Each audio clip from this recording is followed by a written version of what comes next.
The Hit, junto com o nosso presidente Flávio Bolsonaro, vai colocar o Brasil no método Bukele para, de fato, nós conseguirmos combater o crime organizado. Essas palavras foram ditas por um deputado brasileiro exilado nos Estados Unidos. Mas o que é exatamente o método Bukele? E por que essa frase deveria te preocupar independente do seu lado político?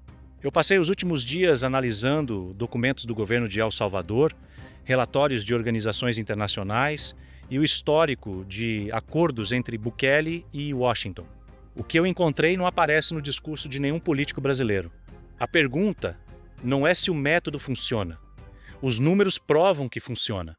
A pergunta é, a que custo? E quem paga essa conta? Nesse dossiê, eu vou te mostrar o que realmente acontece dentro das prisões de Bukele. Por que Trump transformou El Salvador em modelo para a América Latina e o que muda para o Brasil se esse método chegar aqui. Fica até o final porque a terceira parte é a que nenhum canal vai te mostrar. Antes de entrar no dossiê, um pedido rápido. Se você quer que esse tipo de informação continue chegando até você, deixa o like e se inscreve no canal. Isso leva 2 segundos e faz toda a diferença para que esse trabalho continue existindo. Antes de qualquer juízo de valor, os fatos. El Salvador é um país centro-americano com pouco mais de 6 milhões de habitantes, menos que a cidade do Rio de Janeiro. Em 2015, esse país tinha a maior taxa de homicídios do mundo, 106 assassinatos a cada 100 mil habitantes. Para comparação, o Brasil hoje tem aproximadamente 20. Os Estados Unidos têm 6. El Salvador tinha 106. As ruas eram controladas por 2 facções rivais, a MS-13 e a Bairro 18, ambas com raízes em Los Angeles, exportadas para a América Central nos anos 90 por uma política americana de deportação em massa. Essas facções não eram criminalidade comum, eram microestados paralelos que cobravam pedágio, executavam adolescentes e ditavam quem podia entrar ou sair de cada bairro. Em 2019, Nayib Bukele foi eleito presidente com 72 anos, quero dizer, com 72% dos votos. Em março de 2022, depois de um fim de semana com 87 assassinatos, ele decretou estado de emergência. E o estado de emergência nunca mais foi suspenso. Hoje, segundo dados oficiais do próprio governo salvadorenho, a taxa de homicídios é de 1,3 por 100 mil. Uma queda de 98%. Esse é o número que aparece no Twitter de Bukele. Esse é o número que Eduardo Bolsonaro mostrou no vídeo de hoje. E esse número é verdadeiro, mas ele não conta a história inteira. Para entender o método Bukele, você precisa entender o que aconteceu nas semanas seguintes ao estado de emergência. Garantias constitucionais foram suspensas.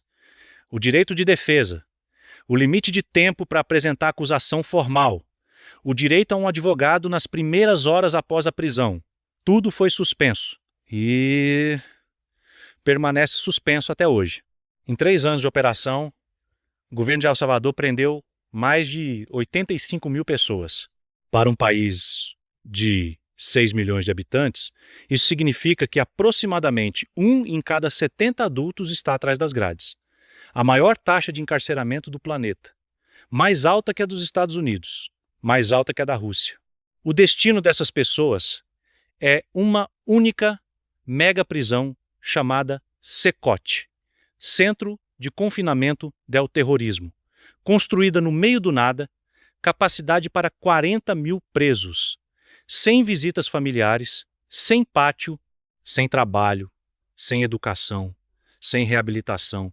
Os presos passam 23 horas e meia por dia dentro da cela, dormem em camas de metal sem colchão, empilhados em 3 andares. E aqui está o detalhe que muda tudo.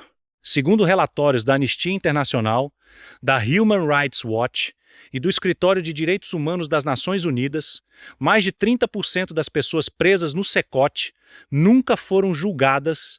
Algumas estão lá há mais de 1000 dias, sem ter visto um juiz, sem advogado, sem acusação formal, sem direito a contato com a família. Pelo menos 350 mortes dentro das prisões foram documentadas. Algumas por tortura, outras por negligência médica. Os corpos, em vários casos, foram entregues às famílias com sinais visíveis de espancamento. Esse é o lado do método que o Twitter não mostra. E é o lado que Eduardo Bolsonaro quer trazer para o Brasil. Mas tem uma camada acima dessa história. E é aqui que o dossiê fica realmente interessante. Em fevereiro de 2025, Donald Trump assinou um acordo direto com Nayib Bukele. Sob esse acordo, El Salvador passou a receber prisioneiros enviados pelos Estados Unidos, não imigrantes ilegais comuns.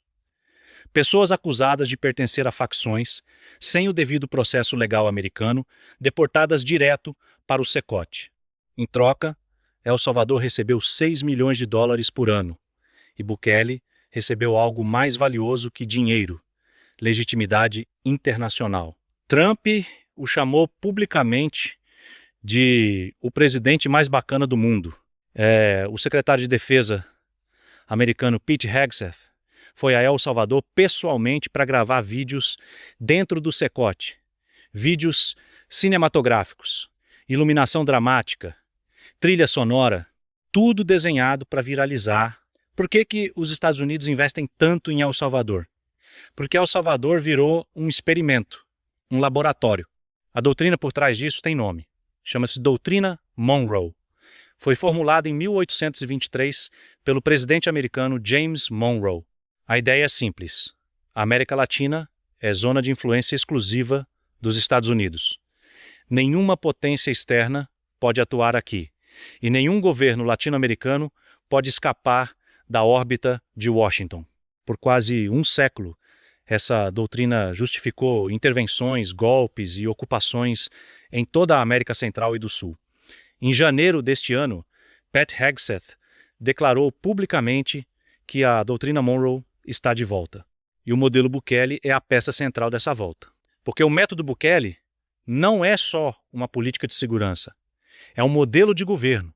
Um modelo em que o presidente concentra poder, suspende a Constituição, controla o Congresso, controla a Justiça e usa o medo do crime como justificativa para se manter no poder indefinidamente. Em agosto de 2025, o Congresso de El Salvador aprovou uma emenda permitindo reeleição ilimitada do presidente. Bukele agora pode governar até morrer. Tudo isso com a bênção pública de Washington. Essa é a engenharia política que está sendo oferecida como produto de exportação para a América Latina. Agora vamos para o que importa para você. Para o seu bolso, para sua família, para o seu voto. Imagine o Brasil sob o método Bukele. Primeira mudança. Estado de emergência permanente. O presidente da República passa a poder prender qualquer pessoa por suspeita, sem mandado, sem advogado, sem prazo definido. A polícia entra em qualquer casa, sem ordem judicial. A presunção de inocência deixa de existir. Você pode estar pensando, ótimo, isso vai pegar os bandidos. E vai pegar muitos, mas vai pegar inocentes também. Na El Salvador de Bukele, jovens foram presos por terem tatuagens, empresários foram presos porque um vizinho denunciou anonimamente, pais de família foram presos porque o filho era amigo de alguém de uma facção e não saíram mais. Segunda mudança. O Congresso e o Supremo deixam de ser obstáculos. Em El Salvador, Bukele entrou no Congresso com militares armados em fevereiro de 2020. Em maio de 2021, demitiu 5 juízes da Suprema Corte em uma noite, substituiu por aliados. Em 2023, esses juízes autorizaram a reeleição dele, mesmo a Constituição salvadorenha proibindo explicitamente. Um presidente brasileiro com esse poder não enfrenta investigação, não enfrenta impeachment, não enfrenta limite de mandato. Terceira mudança, e essa é a mais grave para o Brasil. El Salvador é um país pequeno, sem petróleo, sem minerais críticos, sem agronegócio relevante, sem indústria. O Brasil tem tudo isso. O Brasil tem terras raras, tem nióbio, tem urânio, tem a maior reserva de água doce do planeta e tem uma indústria militar com submarino nuclear em construção. Um Brasil sob método Bukele não seria um país soberano com problema de segurança resolvido. Seria um país com a Constituição suspensa, o presidente com poder absoluto e uma relação de subordinação institucional com Washington semelhante à de El Salvador. Você trocaria isso pela segurança? Essa é a pergunta. E não tem resposta fácil. Eu não vou te dizer o que pensar, Esse não é o trabalho desse canal. O meu trabalho é colocar na mesa as informações que ninguém está te dando antes que você forme sua opinião. Porque em outubro do ano que vem, você vai ser chamado a votar. E o método Bukele estará no debate, com nome, sobrenome e propaganda televisiva. Quando esse momento chegar, eu quero que você lembre desse vídeo, que você lembre dos 85 mil presos, que você lembre dos 30% sem julgamento, que você lembre do nome SECOT, que você lembre da doutrina Monroe e que você faça a pergunta certa antes de marcar o número da urna. A pergunta não é eu quero segurança, todo mundo quer segurança. A pergunta é que preço eu estou disposto a pagar por essa segurança? E quem vai cobrar essa conta no final? No próximo dossiê, eu vou te mostrar quem realmente paga essa conta. Vou te mostrar o que aconteceu com os países da América Latina que aceitaram esse tipo de modelo no passado. Honduras, Guatemala, Panamá e o que sobrou desses países depois que o experimento terminou. Se você não quer perder, ativa o sininho de notificação agora. Fico por aqui, meus amigos. Quem entende o mundo protege o Brasil. Até o próximo dossiê.